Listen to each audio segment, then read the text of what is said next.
Hello, and welcome to this quick overview of the DIY Home Security course. Now, we all know that crime is real and it's getting worse.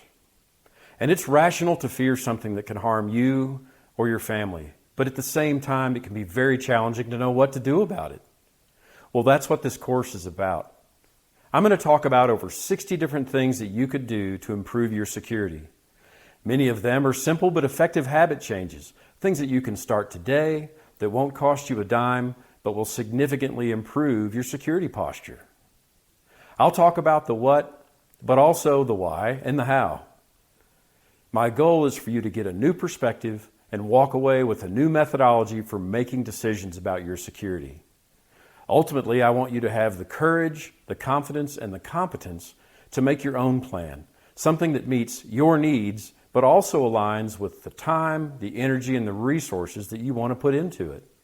Now, I know that not everything we teach is going to apply to everyone in the same way.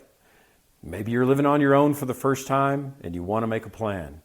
Or maybe you're in a profession where people are trying to get to you and you need to do something.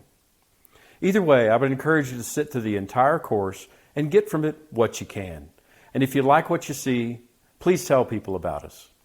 Okay, thanks for watching.